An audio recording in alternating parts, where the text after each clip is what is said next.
नमस्कार साथियों, स्वागत है आपका निःशुल्क मेंस क्लासेस में।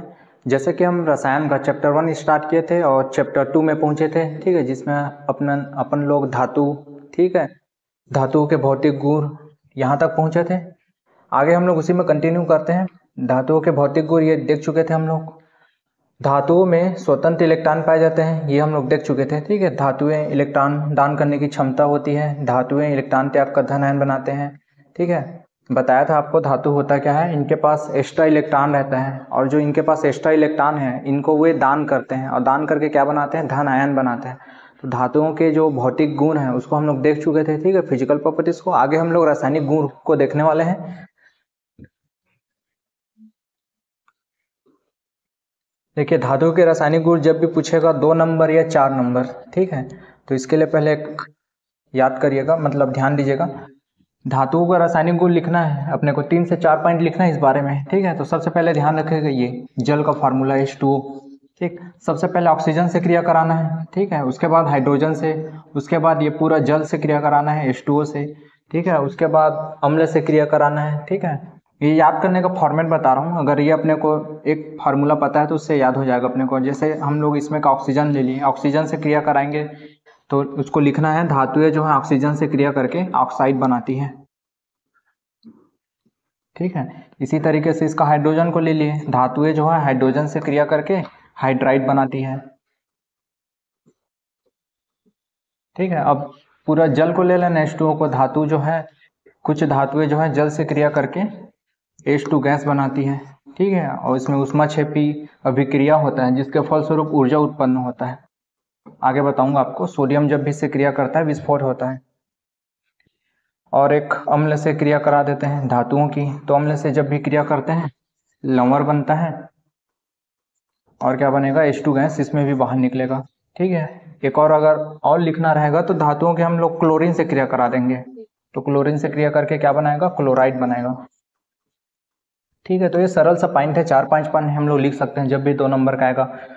ये बस याद रखिएगा ये फार्मूला को। इसमें से ऑक्सीजन को उठा लेना, ऑक्सीजन से क्रिया करेगा तो ऑक्साइड बनेगा। इसमें से हाइड्रोजन को उठा लेना, हाइड्रोजन से क्रिया करेगा तो हाइड्राइड बनेगा। उसके बाद ये दोनों को उठा लेना, ठीक है, जल से क्रिया करेगा तो ऊष्माक्षेपी अभिक्रिया के फलस्वरूप ऊर्जा उत्पन्न होती है और कौन सी गैस निकलती है, तो हाइड्रोजन गैस निकलती है, ठीक है।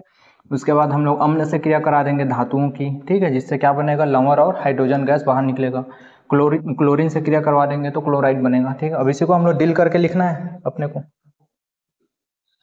पहला पॉइंट बताया था आपको, ये फॉर्मूला H2O। तो पहले ऑक्सीजन को उठा लेते हैं, ठीक है। धातुएं ऑक्सीजन से क्रिया करके क्या बनाती है, धातु ऑक्साइड बनाती है, ठीक। क्रिया करा देते हैं, एक धातु ले लेते हैं सोडियम, ऑक्सीजन से क्रिया करके क्या बनाता है, ऑक्साइड Na2O, ठीक है। इसको बैलेंस कर लेते हैं, 4Na तो Na2O, ठीक। तो पहला पॉइंट इसके बारे में ऐसे अपन लिख सकते हैं, धातुएं ऑक्सीजन से क्रिया करके ऑक्साइड बनाती है, और ये साथ में रिएक्शंस भी इंपॉर्टेंट है ना, रिएक्शंस, ठीक। आगे दूसरा पॉइंट, हाइड्रोजन से क्रिया करके विद्युत संयोजी हाइड्राइड बनाती है। ये बताया था आपको, हाइड्राइड बनाती है हाइड्रोजन से क्रिया करके। अगेन फिर से सोडियम धातु ले लेते हैं, याद रखिएगा, ठीक।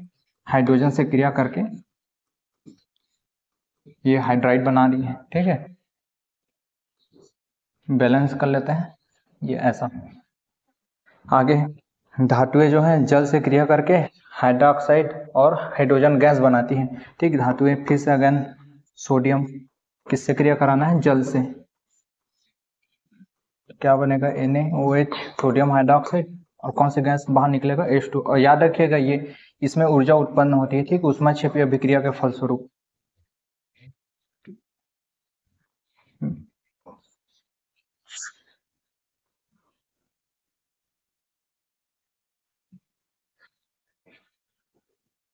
ठीक, इस तरीके से बैलेंस हो गया।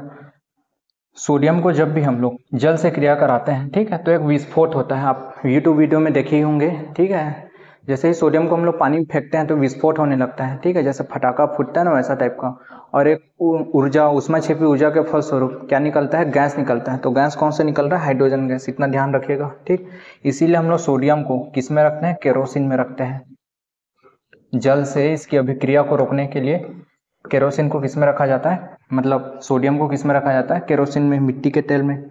आगे धातुएं जो है अम्ल से क्रिया कर क्या बनाती है, लवण और हाइड्रोजन गैस बनाती है। अगेन सोडियम जिगेन जिंक, ठीक है, जिंक प्लस एक अम्ल ले लेते हैं सल्फ्यूरिक अम्ल, क्या बनाएगा ZnSO4 और कौन सा गैस बाहर निकलेगा H2 गैस, हाइड्रोजन गैस, ठीक है। अगेन पांचवा पॉइंट, कुछ धातुएं क्लोरीन से क्रिया करके विद्युत संयोजी क्लोराइड बनाती हैं। ये सोडियम ले लेते हैं क्लोरीन गैस और क्या बनाएगा NaCl, ठीक है, बैलेंस, ठीक है। इस तरीके से बहुत ही सरल है। जब भी धातुओं के रासायनिक गुण पूछेगा तो हम ऐसे 5 पॉइंट लिख सकते हैं, ठीक है। सबसे पहले ऑक्सीजन से क्रिया करवाइएगा, उसके बाद हाइड्रोजन से, उसके बाद दोनों को जल से क्रिया, उसके बाद अम्ल से, उसके बाद लास्ट में क्लोरीन से क्रिया। आगे हम लोग देखते हैं धातु कर्म, मेटलर्जी, ठीक है। देखिए धातु कर्म क्या होता है। सबसे पहला हम लोग देखे थे टॉपिक अयस्क, अयस्क से हमको मिला था धातु, तो इन्हीं अयस्क से धातु प्राप्त करने की जो संपूर्ण प्रक्रिया है, लास्ट में अपने को धातु प्राप्त करना है, ठीक है। तो अयस्क से धातु प्राप्त करने की संपूर्ण प्रक्रिया को क्या कहते हैं, धातु कर्म, मेटलर्जी कहलाता है यही, ठीक है। अब धातु कर्म जो प्रोसेस है बताया था, प्रोसेस, तो जो प्रोसेस है निम्नलिखित पदों में संपन्न होगा, ठीक है। पहला है अयस्क का सांद्रण, कॉन्सेंट्रेशन, ठीक, पहला इस प्रोसेस से हमको गुजरना पड़ेगा। उसके बाद है धातु का निष्कर्षण, ठीक है, एक्सट्रैक्शन ऑफ मेटल्स। उसके बाद है धातु का शोधन, प्यूरिफिकेशन। इन तीनों प्रोसेस गुजरने के बाद अपने को मेटल प्राप्त होगा, शुद्ध धातु प्राप्त होगा, ठीक है। और अपने कोर्स में, अपने मतलब सिलेबस में किसका किसका मेटलर्जी दिया हुआ है, आयरन का और कॉपर का। तो ये दोनों लंबे आंसर में 15 नंबर में पूछे जा सकते हैं, ठीक है। आयरन के धातु कर्म को समझाइए करके पूरा, आयरन के अयस्कों से धातु प्राप्त करने की संपूर्ण प्रक्रिया को लिखिए, ठीक है। इनके अयस्कों के नाम भी आप लोग को बताया था, याद करवाया था 55 तो, ठीक है, जिसमें हेमेटाइट, मैग्नेटाइट ये सब शामिल था। आगे हम लोग देखते हैं इसमें का पहला प्रोसेस, अयस्क का सांद्रण, कॉन्सेंट्रेशन ऑफ ओर। तो पहला है अयस्क का सांद्रण। देखो अयस्क में पत्थर और मिट्टी आदि मिले रहती हैं, ठीक है। इन्हीं अशुद्धि को ही क्या बोलते हैं हम लोग, अधात्री या गैंग कहते हैं केमिस्ट्री की भाषा में। बारीक पीसे हुए अयस्क में क्या होते हैं, पत्थर और कुछ मिट्टियां होती हैं, अशुद्धियां होती हैं। इन्हीं अशुद्धियों को हम लोग किस नाम से जानते हैं, अधात्री या गैंग, ठीक है। इन्हीं गैंग को ही अयस्क से पृथक करने की जो प्रक्रिया है क्या कहलाती है, अयस्क का सांद्रण, कॉन्सेंट्रेशन ऑफ ओर, ठीक। अयस्क का सांद्रण जो है अयस्क और उसमें उपस्थित अशुद्धियों की प्रकृति पर निर्भर करता है। अतः अयस्क के सांद्रण के लिए निम्नलिखित विधियां अपनाई जाती हैं, ठीक है। अब अयस्क के सांद्रण की 4 विधियां हैं, उसको हम लोग देख लेते हैं। पहला है गुरुत्वीय पृथक्करण विधि, दूसरा है विद्युत चुंबकीय पृथक्करण विधि, तीसरा है झाग उत्प्लावन विधि और चौथा है रासायनिक पृथक्करण विधि। इसमें जो सांद्रण के 4 विधियां हैं इसको डायरेक्ट भी पूछ सकता है अलग से 2 नंबर में या 4 नंबर में क्वेश्चन पूछेगा, गुरुत्वीय पृथक्करण विधि को समझाइए, ठीक है। अयस्क के सांद्रण की चुंबकीय पृथक्करण विधि को समझाइए, तो उसको हम लोग किस प्रकार से लिखेंगे, कैसे, ठीक है। आगे देखते हैं गुरुत्वीय पृथक्करण विधि, ग्रेविटी सेपरेशन मेथड। देखिए ये जो चारों विधि हैं, अपने पास 4 विधि है ना, तो चारों विधि में से केवल इसका ही फॉर्मेट को अपने को ध्यान में रखना है, ठीक है। अभी जैसा बताऊंगा वैसा फॉर्मेट ही बस ध्यान रखना है, बाकी ये तीनों उसी फॉर्मेट में काम आ जाएंगे, ठीक है। उस फॉर्मेट से हम आसानी से लिख सकते हैं। पहला है गुरुत्वीय पृथक्करण विधि। पहला पॉइंट, यह विधि अयस्क और अशुद्धि के घनत्व पर निर्भर करती है, ठीक है। पहला पॉइंट है, पहला फॉर्मेट है, ध्यान में रखिएगा ये निर्भर वाला। यह विधि अयस्क और अशुद्धि के घनत्व पर निर्भर करती है, डेंसिटी पर, ठीक है, डिपेंड्स ऑन डेंसिटी। इस विधि में अयस्क को बारीक पीस कर, अब दूसरा फॉर्मेट है, दूसरा पॉइंट है, विधि बताना है, ठीक है। इस विधि में अयस्क को बारीक पीस कर पानी से भरे जार में वायु प्रवाहित करके खंगालते हैं, जिससे शुद्ध अयस्क जो है भारी होने के कारण नीचे बैठ जाता है और अशुद्धियां जो है ऊपर तैरने लगती हैं। यह विधि, तीसरा पॉइंट ये बन जाएगा, विधि तो आसान है, चित्र बताऊंगा तो और उसमें समझ आ जाएगा। यह विधि तब प्रयोग में लाई जाती है जब अयस्क की प्रकृति कैसी होती है, ऑक्साइड या कार्बोनेट। ये इंपॉर्टेंट है, इसको ध्यान रखिएगा, आका करके याद कर लीजिएगा। गुरुत्वीय पृथक्करण विधि जनरली तब यूज करते हैं जब ऑक्साइड की मतलब अयस्क की प्रकृति कैसी होती है, ऑक्साइड या कार्बोनेट होती है, ठीक है। अगला है हेमेटाइट मैग्नेटाइट का सांद्रण मुख्यतः इस विधि के अनुरूप किया जाता है। हेमेटाइट मतलब Fe2O3 ऑक्साइड प्रकृति का है, ठीक है। मैग्नेटाइट Fe3O4 ये भी ऑक्साइड प्रकृति का है, ऑक्साइड प्रकृति का है, इसलिए यहाँ पे लिखा हुआ है ये ऑक्साइड या कार्बोनेट अयस्कों के लिए ये विधि मुख्यतः प्रयोग में लाई जाती है, ठीक।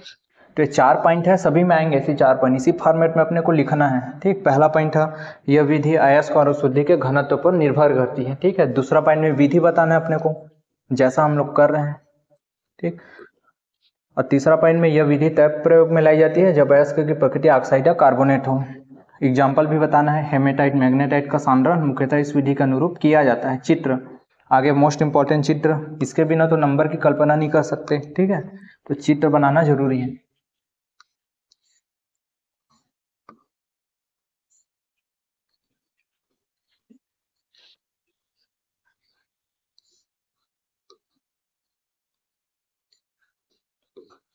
यहाँ से हम लोग और डालेंगे, अयस्क डालेंगे, ठीक है।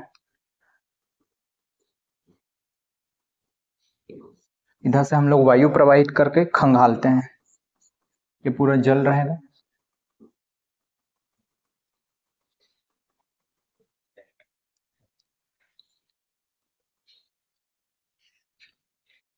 इसी विधि को ही लिखना है, ठीक है। जैसे कि इसमें बोले थे अयस्कों को बारीक पीस कर, सेकेंड नंबर का विधि बताना है, तो इसमें अयस्कों को बारीक पीस कर पानी से भरे जार में तेज गति से वायु प्रवाहित करके क्या करते हैं, खंगालते हैं, जिससे जो अयस्क है, भारी कण है, हैवी पार्टिकल है, वो कहाँ जाती है, नीचे बैठ जाती है, और नीचे बैठ जाती है इनको हम लोग अलग कर लेते हैं अयस्कों को, ठीक है। और जो भी अशुद्धियाँ रहती हैं वो ऊपर तैरने लगती हैं, तो उसको हम लोग यहाँ से अलग कर लेते हैं, अशुद्धियों को, इम्प्योरिटीज को। इस तरीके से चित्र बनाना है और यही चित्र अपने विधि में काम आएगा, इसको हम लोग लिख सकते हैं, ठीक है। आगे हम लोग देखते हैं सेकेंड, चुंबकीय पृथक्करण विधि। फॉर्मेट सेम है सबका। पहला, यह विधि अयस्क या अशुद्धि के चुंबकीय स्वभाव पर निर्भर करती है, ठीक है। ध्यान रखिएगा, पहला वाला किस पर निर्भर कर रही थी, अशुद्धियों के घनत्व पर निर्भर कर रही थी, ये वाला चुंबकीय स्वभाव पर निर्भर कर रही है। अब दूसरा पॉइंट है, इसमें विधि बताना है। अयस्कों को बारीक पीस कर चुंबक से बने कन्वेयर बेल्ट में आगे बढ़ाया जाता है, जिससे चुंबकीय पदार्थ आकर्षण बल के कारण थोड़ा नीचे खींचकर, और जो गैर चुंबकीय पदार्थ रहती है बेल्ट के पहले कुछ पृथक हो जाती है, और दोनों को हम लोग अलग कर लेते हैं। चित्र के माध्यम से ज़्यादा स्पष्ट होगा, बताऊंगा अभी। आगे तीसरा पॉइंट, 3 स्टोन अयस्कों के सांद्रण के लिए यह विधि मुख्यतः प्रयोग में लाई जाती है। कैसे अयस्कों के लिए, 3 अयस्कों के लिए। वहाँ पे क्या था, इसके पहले वाले में ऑक्साइड और कार्बोनेट आका, ठीक है।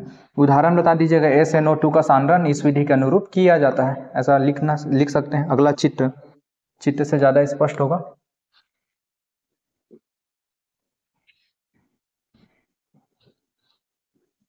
इस तरीके से चुंबकीय कन्वेयर बेल्ट बनाना है।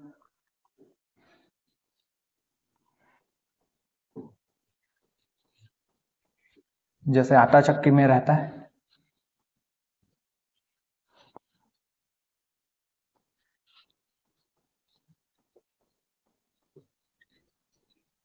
अब इसमें बेल्ट बनाना है, ठीक है, कन्वेयर बेल्ट।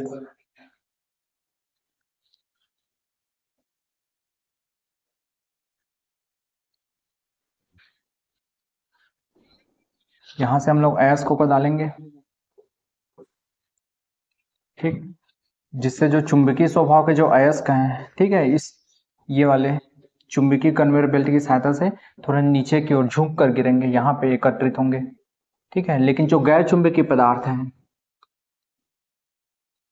जो गैर चुंबकीय पदार्थ है वो कहाँ गिरेंगे, बाहर गिरेंगे, ठीक है। इस तरीके से दोनों का इकट्ठा हो जाएगा अलग अलग, इस तरीके से शुद्ध अयस्क और एक तरफ अशुद्धियाँ अलग हो जाएंगे, ठीक है। तो ये सांद्रण की एक विधि है, इसको बोलते हैं चुंबकीय पृथक्करण विधि, मैग्नेटिक सेपरेशन मेथड।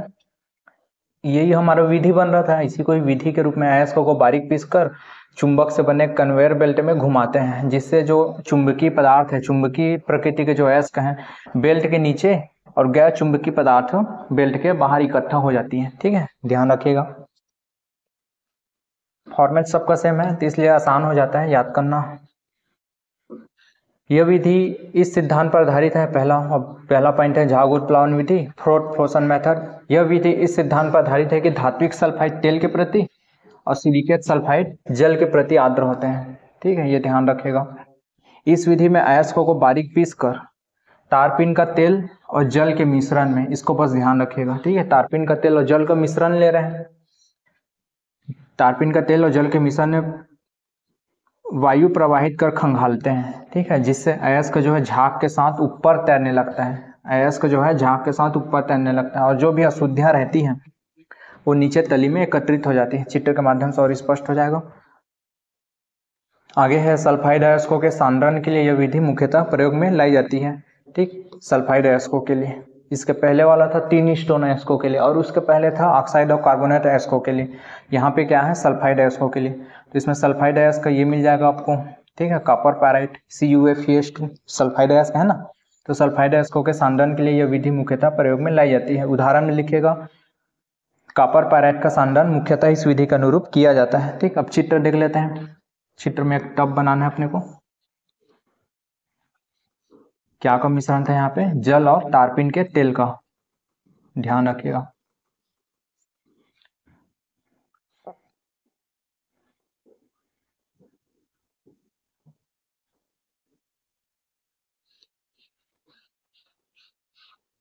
यहाँ से वायु प्रवाहित करते हैं तेज गति से। ये क्या का मिश्रण है, तारपीन और जल का मिश्रण है। तेज गति से वायु प्रवाहित करते हैं जिससे अयस्क जो है झाग के साथ ऊपर तैरने लगता है, ठीक। ये क्या है, अयस्क झाग के साथ ऊपर तैरने लग रहा है और जो भी अशुद्धियां हैं वो नीचे एकत्रित हो जाती हैं, इम्प्योरिटीज, ठीक। इस तरीके से चित्र बनाना है, डायग्राम। अगला है रासायनिक पृथक्करण विधि। इस पे आते हैं। यह विधि अयस्क अशुद्धि के घुलनशीलता पर निर्भर कर रही है, ठीक है। देखिए सबका फॉर्मेट सेम है। पहला हम लोग देखे थे गुरुत्वीय पृथक्करण विधि। गुरुत्वीय पृथक्करण विधि क्या था, यह अयस्क और अशुद्धि के घनत्व पर निर्भर कर रहा था। दूसरा हम लोग देखे चुंबकीय पृथक्करण विधि। यह विधि अयस्क और अशुद्धि के चुंबकीय स्वभाव पर निर्भर कर रहा था। सबका फॉर्मेट सेम है, ठीक है। उसके बाद हम लोग देखे झाग उत्प्लावन विधि, ठीक है। तो यह विधि क्या था, धात्विक सल्फाइड तेल के प्रति और सिलिकेट सल्फाइड जल के प्रति आर्द्र हो रहा था, ठीक। और चौथा हम लोग देख रहे हैं लास्ट रासायनिक पृथक्करण विधि। यह विधि अयस्क और अशुद्धि के घुलनशीलता पर निर्भर कर रहे हैं, ठीक है। इस विधि में अयस्कों को बारीक पीस कर चयनित विलयन बनाया जाता है, ठीक है। अयस्कों को बारीक पीस लेते हैं और एक चयनित विलयन बनाते हैं जो अयस्कों को क्या कर सके, घोल सके, ठीक है। अयस्क क्या हो सके, जिसमें घुल सके, तथा अशुद्धियां जो हैं अघुलनशील होकर के क्या हो जाती है, पृथक्कृत हो जाती हैं, ठीक है। एक ऐसा विलयन बनाते हैं जिसमें अयस्क पूरा घुल जाए और अशुद्धियां क्या हो जाती है, पृथक्कृत हो जाती हैं। एग्जाम्पल सोना हो गया, चांदी हो गया, एल्युमिनियम आदि के सांद्रण, आदि के अयस्कों का सांद्रण मुख्यतः इस विधि के अनुरूप किया जाता है, ठीक है। तो इस तरीके से हमारा पहला प्रोसेस है अयस्कों का सांद्रण, ठीक है। अयस्कों का सांद्रण कंप्लीट होता है। अयस्कों के जो सांद्रण है उसमें 4 विधियां थी। आई होप आपको समझ आ गया होगा।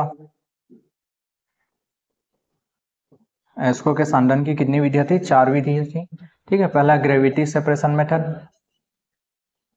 गुरुत्वीय पृथक्करण विधि, मैग्नेटिक सेपरेशन मेथड, ठीक है।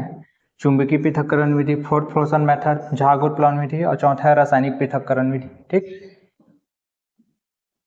आगे हम लोग देखते हैं धातु का निष्कर्षण, ठीक। अब हम लोग धातु का सांद्रण कर चुके हैं। अब हम लोग अगला स्टेप में आ चुके हैं, धातु का निष्कर्षण, ठीक है। तो धातु के निष्कर्षण मतलब धातु प्राप्त करने की एक प्रक्रिया। तो ये भी 2 भाग में बटा हुआ है। पहला है सांद्रित अयस्क का। देखिए हम लोग अयस्क का सांद्रण कर चुके हैं, अब उसका नाम रहेगा सांद्रित अयस्क, ठीक है। अब जब भी हम अयस्क को किस नाम से पुकारेंगे, सांद्रित अयस्क के नाम से, क्योंकि वो सांद्रण के पश्चात हमको प्राप्त हुए हैं, ठीक है। तो अगला धातु के निष्कर्षण वाले में पहला पॉइंट क्या हो जाएगा, पहला प्रोसेस सांद्रित अयस्क का ऑक्साइड में परिवर्तन, ठीक है।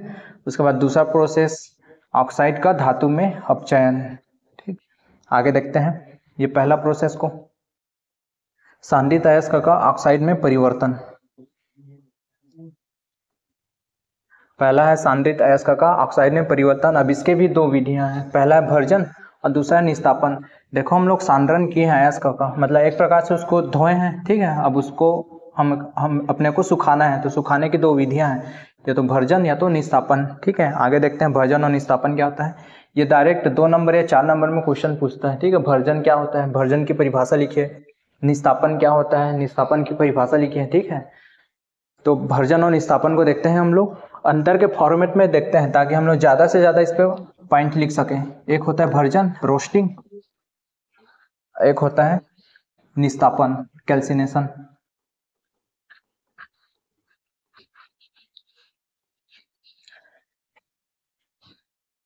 देखिए, भर्जन हो या निस्तापन दोनों के लिए एक भट्ठी का यूज करते हैं। भट्ठी का नाम है परावर्तन भट्ठी।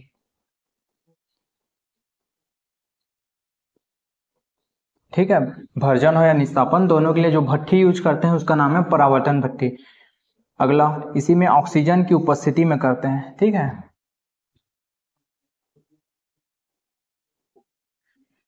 अपने को सांद्रण के दौरान क्या मिला था? सांद्रित अयस्क। ठीक है, तो अगला है सांद्रित अयस्क को हम लोग क्या करते हैं? ऑक्सीजन की उपस्थिति में गर्म करते हैं। ऑक्सीजन की उपस्थिति में, जिससे नमी और अशुद्धियां रहती हैं। ठीक है, क्या क्या? नमी और अशुद्धियां, वो क्या होती है? गैसीय फॉर्म में बाहर निकलती है। ठीक है, गैस के फॉर्मेट में बाहर निकलती है। और कौन सा गैस बाहर निकलता है? तो SO2 गैस बाहर निकलता है। ठीक है, अब इसी को अपने को जमा के लिखना है। भर्जन का परिभाषा जब भी आएगा, ठीक है, कैसे लिखेंगे? सांद्रित अयस्क को, ये सांद्रित अयस्क को परावर्तन भट्ठी में ऑक्सीजन की उपस्थिति में, ठीक है, निम्न गलनांक पर गर्म किया जाता है। निम्न गलनांक, लो बॉइलिंग पॉइंट, निम्न गलनांक पर गर्म किया जाता है, जिससे क्या होती है? नमी और अशुद्धियां वाष्पीकृत होकर गैस के रूप में बाहर निकलती है। और कौन सी गैस निकलती है? तो ये सल्फर डाइऑक्साइड गैस निकलती है। ठीक है, तो इसी जो ये पॉइंट है, इसी को अपने को जमा के लिखना है और यही उसका भर्जन का परिभाषा बन जाएगा। एक बार और देख लेते हैं। भर्जन जब भी आएगा तो क्या लिख सकते हैं हम उसको? सांद्रित अयस्क को परावर्तन भट्ठी में, ठीक है, ऑक्सीजन की उपस्थिति में निम्न गलनांक पर गर्म करते हैं, जिससे नमी और अशुद्धियां वाष्पीकृत होकर गैस के रूप में बाहर निकलती है। और कौन सा गैस निकलता है? तो SO2 गैस। ठीक है, इसके अलावा इसमें जो अयस्क रहते हैं किसमें परिवर्तित हो जाते हैं? ऑक्साइड में। इसको आगे हम लोग देखेंगे डिटेल से, केवल ये याद करने के लिए ऐसा बता रहा हूँ फॉर्मेट को। ठीक है, ताकि आसानी से हम इसके बारे में ऐसा पॉइंट लिख सकें। अगला होता है निस्तापन। तो निस्तापन के लिए भी हम लोग सेम परावर्तन भट्ठी का यूज करते हैं। ठीक है, सांद्रित अयस्कों को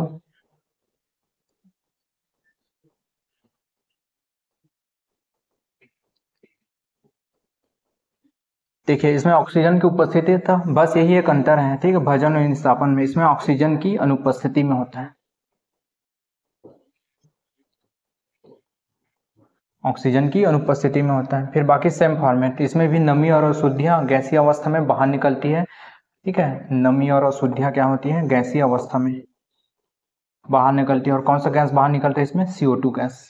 ठीक, अगर अब जब भी निस्तापन को पूछेगा, परिभाषा पूछेगा निस्तापन क्या होता है, तो निस्तापन में अपन लिख सकते हैं सांद्रित अयस्कों को, ठीक है, परावर्तन भट्ठी में ऑक्सीजन की अनुपस्थिति में निम्न गलनांक पर गर्म किया जाता है, जिससे अयस्क जो है ऑक्साइड में परिवर्तित हो जाता है और नमी और अशुद्धियां गैसीय अवस्था में बाहर निकल जाती है। और मुख्यतः कौन सा गैस बाहर निकलता है? तो CO2। ठीक है, इतना बस ध्यान रखिएगा पॉइंट, फिर आगे ये सब आसानी से बन जाएगा। आगे देखते हैं।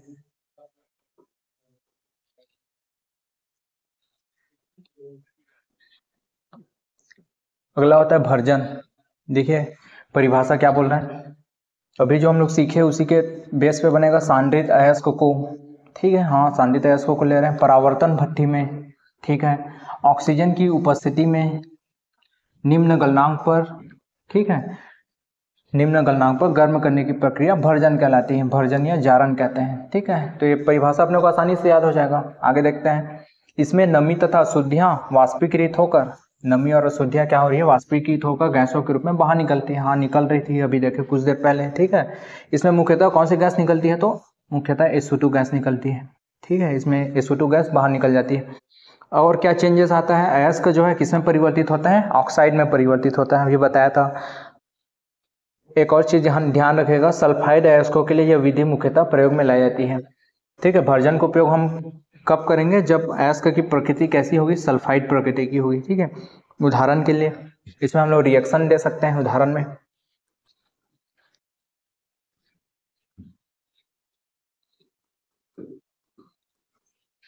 ऑक्सीजन की उपस्थिति में करते हैं भर्जन को, इसलिए ऑक्सीजन ले लीजिएगा। ठीक है, इसमें क्या क्या चेंजेस हो रहे थे? अयस्क किसमें परिवर्तित हो रहा था? ऑक्साइड में, तो FeO। मुख्यतः कौन सा गैस बाहर निकल रहा था? तो SO2 गैस। ठीक है, ये बाहर निकल रहा था। ठीक, इस तरीके से लिख सकते हैं। बैलेंस करना है तो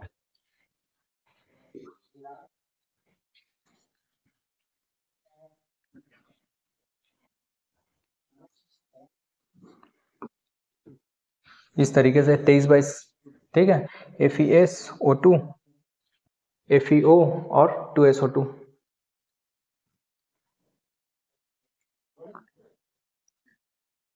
तो इस तरीके से वर्जन आएगा तो हम उसके बारे में आसानी से बहुत सारे पॉइंट लिख सकते हैं। ठीक है, और उदाहरण और चित्र भी बना दीजिएगा। अगला मोस्ट इम्पोर्टेंट चित्र।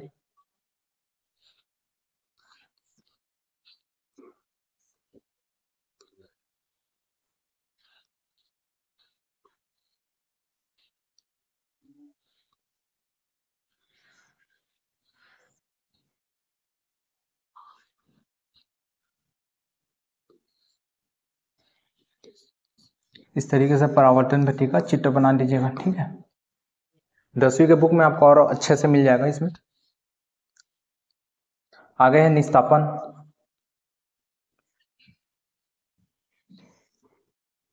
निस्तापन देखते हैं। सांद्रित अयस्क को परावर्तन भट्ठी में, ठीक है, ऑक्सीजन की अनुपस्थिति में, ये याद रखेगा। ठीक है, अब्सेंस, ऑक्सीजन अब्सेंस है इसमें। ऑक्सीजन की अनुपस्थिति में निम्न गलनांक पर गर्म करने की प्रक्रिया क्या कहलाती है? निस्तापन कहलाती है, कैल्सिनेशन कहलाती है। इसमें क्या होता है? नमी तथा अशुद्धियां वाष्पीकृत होकर गैसों के रूप में बाहर निकलती है। हाँ, निकलती है, देख रहे थे अभी। आगे इसमें मुख्यतः कौन सी गैस बाहर निकलती है? तो CO2 गैस बाहर निकलती है। ठीक है, आगे अयस्क जो है ऑक्साइड में परिवर्तित होते हैं, बिल्कुल होता है। अगला है कार्बोनेट अयस्कों के लिए यह विधि मुख्यतः प्रयोग में लाई जाती है। ठीक है, निस्तापन में याद रखिएगा कार्बोनेट अयस्कों के लिए। ठीक, और वर्जन क्या था? सल्फाइड अयस्कों के लिए था, बस यही याद रखिएगा। आगे है उदाहरण। तो उदाहरण में क्या देख सकते हैं अपन? Calcium carbonate CaO plus CO2। देखिए इसमें आपको ऑक्सीजन की उपस्थिति नहीं दिख रहा होगा, इसलिए ये निस्तापन है, इसमें ऑक्सीजन अब्सेंस है। ठीक है, और क्या बन रहा है? अयस्क जो है किसमें परिवर्तित हो रहा है? ऑक्साइड में परिवर्तित हो रहा है। और कौन सा गैस बाहर निकल रहा है? CO2 गैस बाहर निकल रहा है। इसी सब को हम लोग यहाँ पॉइंट में देख चुके हैं। CO2 गैस बाहर निकल रहा है। ठीक है, नमी और अशुद्धियाँ गैसों के रूप में बाहर निकल रही है। कौन सी गैस? CO2 gas. अयस्क जो है ऑक्साइड में परिवर्तित हो रहा है, ये हो रहा है ऑक्साइड में परिवर्तित। ठीक, कार्बोनेट अयस्कों के लिए ये विधि मुख्यतः प्रयोग में लाई जाती है, कैल्शियम कार्बोनेट। आगे हम लोग देखते हैं ऑक्साइड का धातु में अपचयन। देखिए सबसे पहले हम लोग अयस्क का क्या किया? सांद्रण किए। ठीक है, उसके बाद हम लोग क्या किए? उसका भर्जन और निस्तापन किए। ठीक, अयस्क का सांद्रण किए तो अयस्क का नाम क्या हो रहा था? सांद्रित अयस्क। अब उसको हम लोग भर्जन और निस्तापन किया तो अब उसका नाम क्या हो जाएगा? भर्जित या फिर निस्तापित अयस्क। ठीक है, अब हम अयस्क को किस नाम से जानेंगे? भर्जित या निस्तापित अयस्क। तो आगे ध्यान दीजिएगा, भर्जित या निस्तापित अयस्क। भर्जित या निस्तापित अयस्क से प्राप्त यौगिक का अपचयन करके धातु निष्कासित की जाती है। अपचयन करने की मुख्यतः प्रमुख विधि निम्नलिखित है। पहला है तापीय अपचयन विधि। ठीक है, और दूसरा है तापीय अपचयन विधि के अंतर्गत अपने को दो देखना है, एक होता है कार्बन अपचयन विधि और एक होता है एल्युमिनियम तापीय विधि। ये दो विधि अपने को देखना है। आगे देखते हैं कार्बन अपचयन विधि। ये डायरेक्ट पूछ सकता है ना 4 नंबर के में, कार्बन अपचयन विधि को समझाइए। ठीक है, एल्युमिनियम तापीय विधि को समझाइए। तो किस तरीके से अपन इसको याद कर सकते हैं?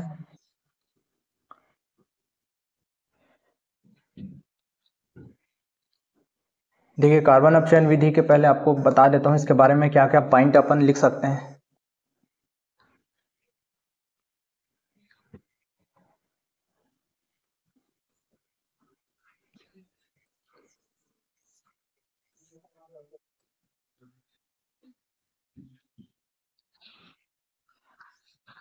कार्बन अपचयन विधि में भट्ठी याद रखना है। ठीक है, ऐसा भट्ठी बना लेंगे अपन।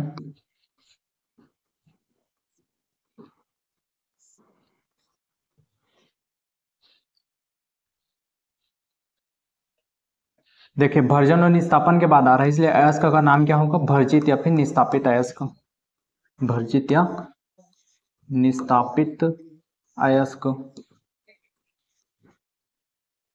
ठीक है, भट्टी का नाम क्या है? वाट्य भट्टी। किसकी उपस्थिति में गर्म करेंगे? तो कोक या कोयला की उपस्थिति में।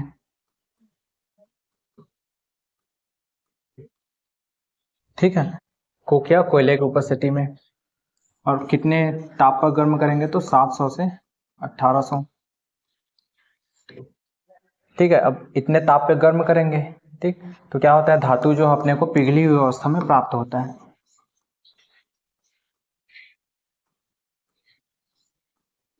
अब इसी को ही अपने को जमा के लिखना है। ठीक है, शुरुआत कहाँ से करेंगे, भर्जन और निस्तापन के बाद से। ठीक है, भर्जन और निस्तापन के बाद अयस्क का क्या नाम हो रहा था, भर्जित या फिर निस्तापित अयस्क।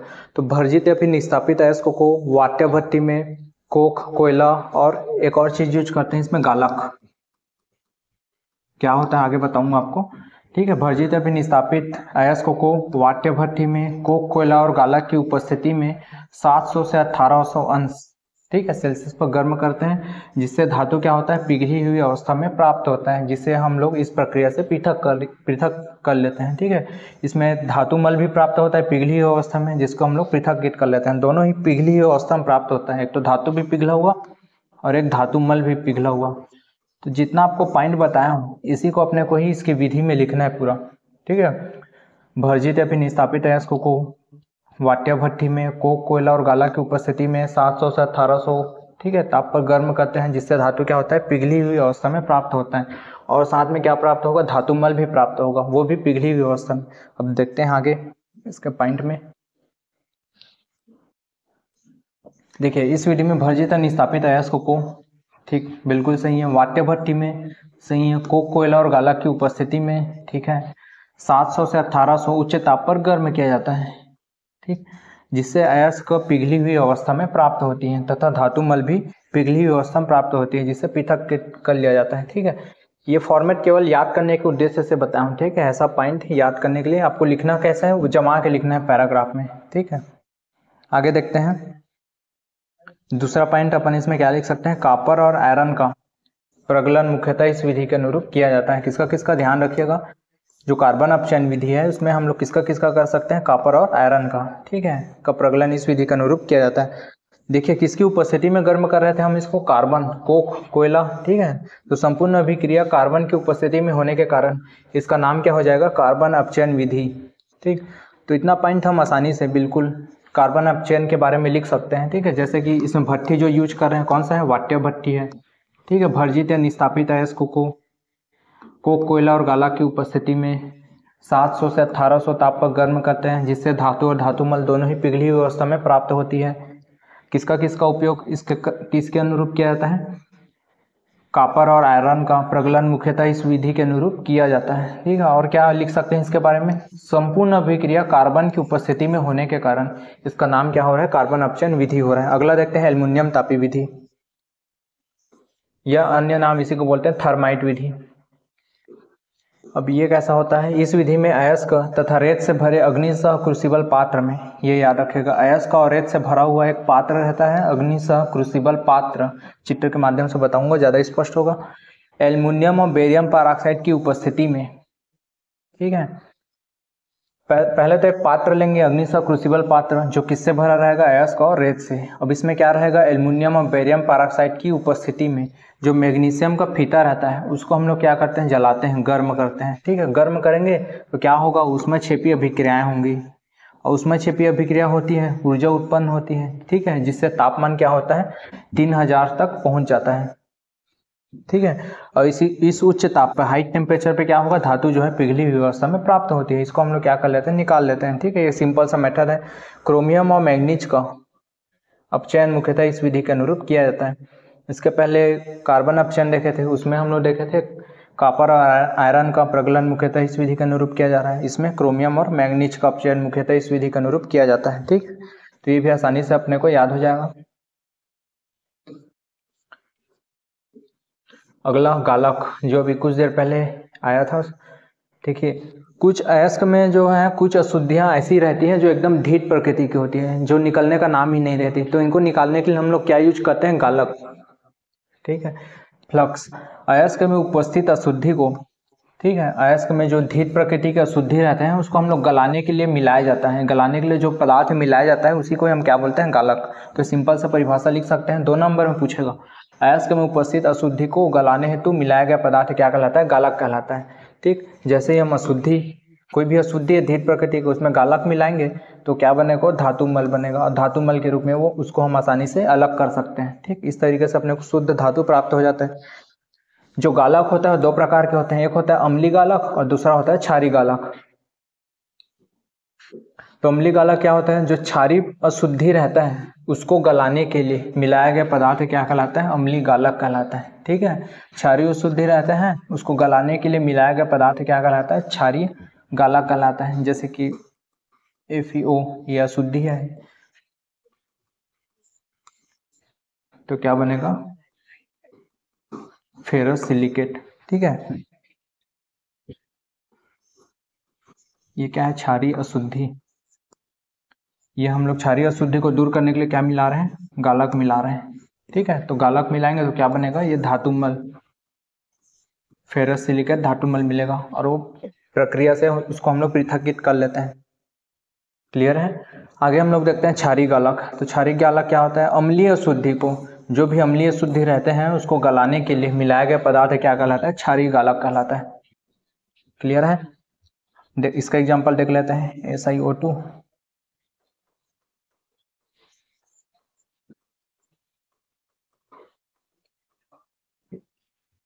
ये क्या है, अम्लीय अशुद्धि है।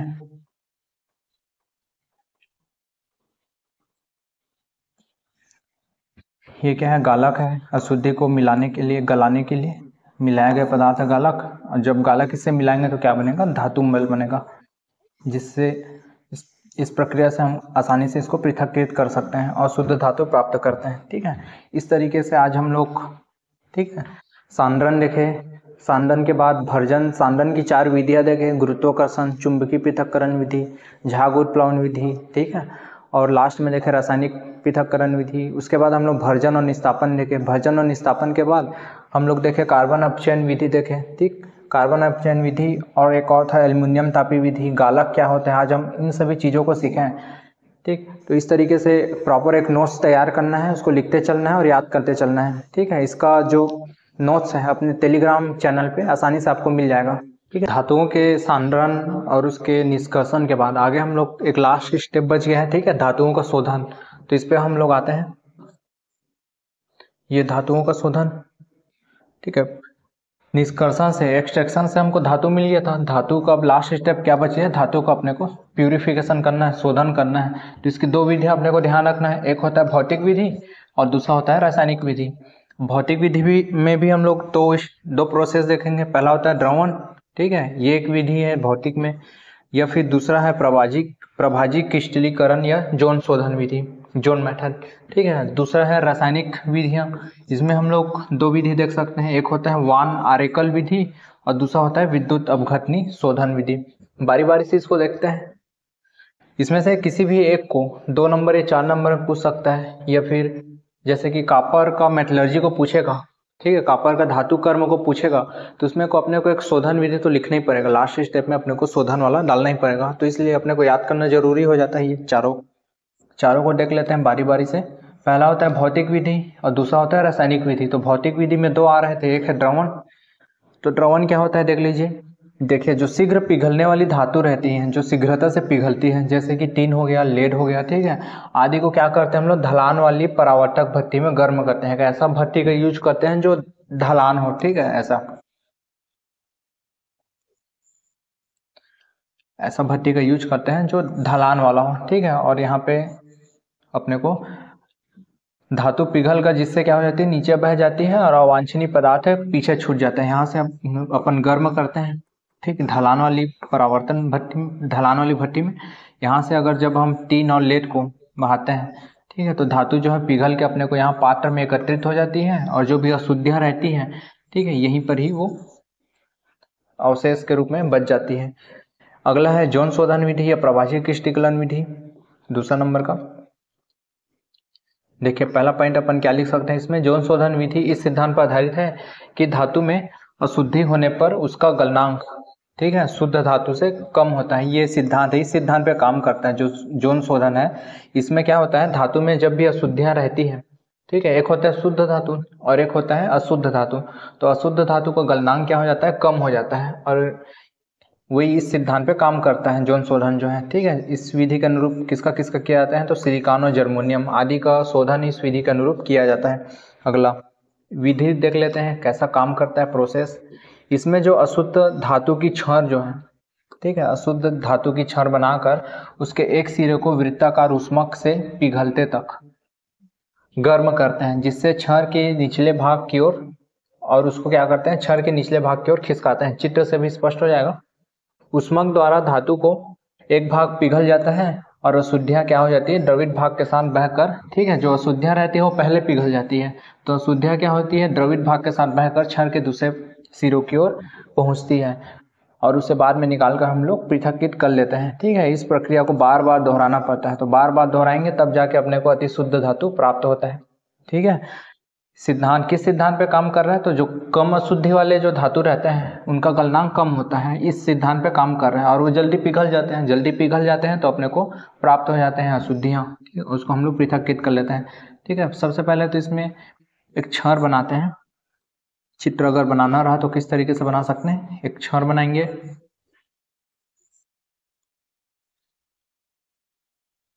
ठीक है, और इसमें एक वृत्ताकार ऊष्मक,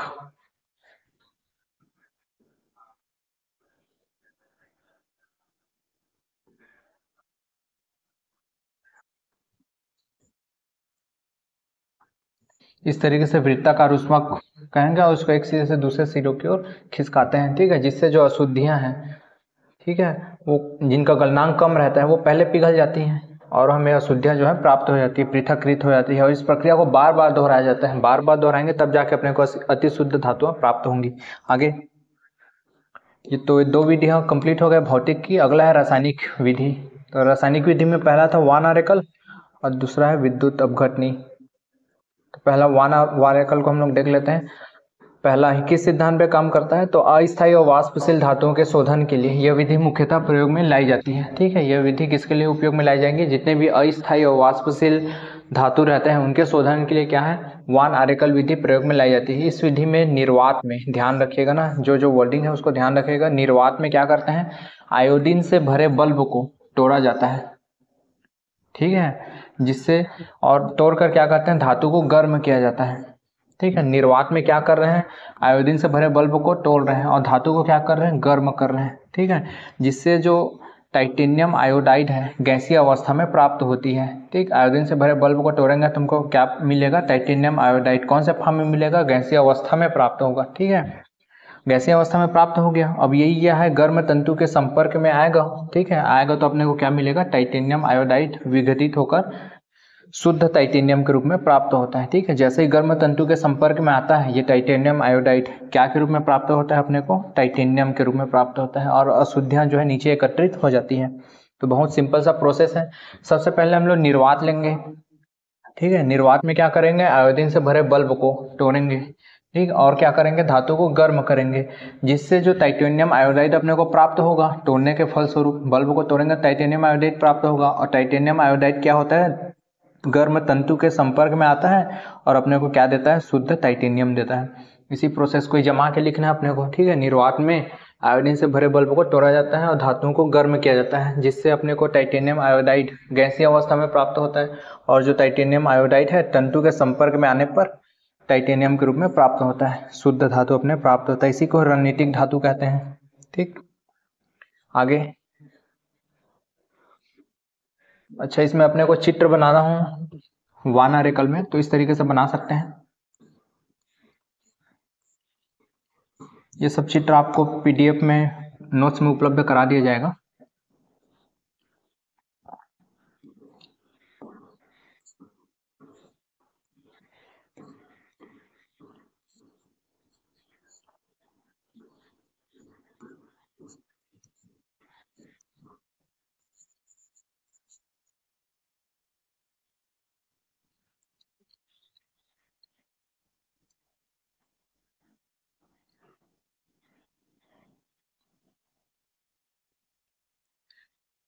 और यहाँ पे निर्वात हम लोग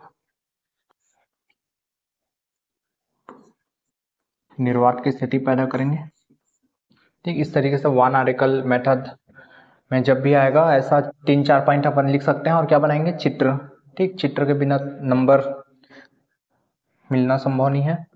आगे हम लोग देखते हैं विद्युत अपघटनी शोधन विधि। अब इसमें क्या करते हैं, कॉपर सल्फेट और H2SO4 के जलीय विलयन में, ठीक है, किसका किसका ले रहे हैं, कॉपर सल्फेट और H2SO4 के जलीय विलयन में शुद्ध तांबे का कैथोड, ठीक है, और अशुद्ध तांबे का क्या ले रहे हैं, एनोड, एनोड लिया जाता है तथा विलयन में धारा प्रवाहित करने पर शुद्ध धातु एनोड से कैथोड की ओर, ठीक है, और जाने लगती है, और अशुद्धियां जो है एनोड पंख के रूप में एनोड के नीचे एकत्रित हो जाती है, और इस प्रकार से अपने को शुद्ध धातु प्राप्त होता है। चित्र के माध्यम से ज्यादा स्पष्ट और समझ आएगा। ठीक, एक ले लेते हैं हम लोग शुद्ध तांबे का कैथोड, और एक हम लोग ले लेते हैं एनोड।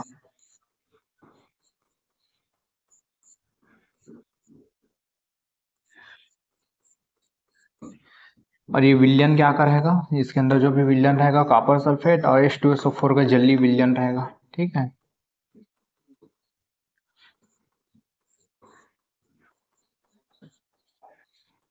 H2SO4 का जलीय विलयन, शुद्ध तांबे का कैथोड ले रहे हैं, अशुद्ध तांबे का एनोड ले रहे हैं, और विलयन में क्या कर रहे हैं, धारा को प्रवाहित कर रहे हैं। यही सब विधि में अपन लिख सकते हैं, उसको बहुत आसान से है, चित्र से अपन एक्सप्लेन कर सकते हैं। जैसे कि कॉपर सल्फेट और H2SO4 के जलीय विलयन में शुद्ध तांबे का कैथोड और अशुद्ध तांबे का एनोड लिया जाता है, और जब भी विलयन में धारा प्रवाहित की जाती है तो जो शुद्ध तांबा है कैथोड की ओर एकत्रित होने लगता है। ठीक है, जबकि अशुद्धियां जो है एनोड पंख के रूप में, ठीक है, अशुद्धियां जो भी रहती है वो एनोड पंख के रूप में एनोड के नीचे एकत्रित हो जाती है। इसी को हम लोग क्या नाम बोलते हैं, एनोड पंख। ठीक है, अशुद्धियां रहती है यहाँ पे, और जो शुद्ध तांबा रहता है, मतलब शुद्ध धातु जो रहता है कहाँ एकत्रित हो जाता है, कैथोड में। क्लियर है? तो इस तरीके से हम धातु प्राप्त करने की जो धातु कर्म है, ठीक है, उसके विभिन्न प्रोसेस मेथड से होके गुजरे। इसमें सबसे पहले शामिल था, पहला है धातु का सांद्रण। सांद्रण में अपन 4 विधियां देखे हैं। पहला होता है गुरुत्वीय पृथक्करण विधि, ठीक है, ग्रेविटी सेपरेशन मेथड। दूसरा होता है चुंबकीय पृथक्करण विधि, उसको हम लोग देखे। तीसरा है झाग उत्प्लावन विधि, फ्लोट फ्लोशन मेथड, और चौथा होता है रासायनिक पृथक्करण विधि। ठीक है, उसके बाद हम लोग देखे धातु का निष्कर्षण, इसमें हम लोग देखे धातुओं का भर्जन, निस्तापन, ठीक है, कार्बन अपचयन विधि को देखे, एल्युमिनियम तापी विधि को देखे, और लास्ट में जब अपने को धातु प्राप्त हो गया तो लास्ट प्रोसेस बचा था धातुओं का शोधन। तो शोधन में आप लोग 2 विधि देखे, एक होता है भौतिक और एक होता है रासायनिक। भौतिक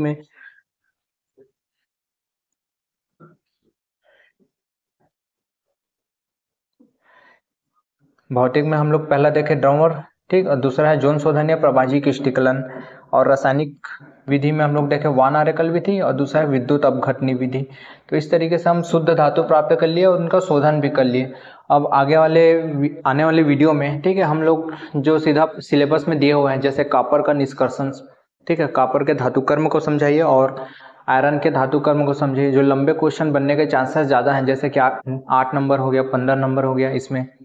ठीक, तो अगले वीडियो में हम लोग देखते हैं, इसका नोट्स आपको अपने टेलीग्राम चैनल में आसानी से उपलब्ध हो जाएगा। ठीक है, धन्यवाद।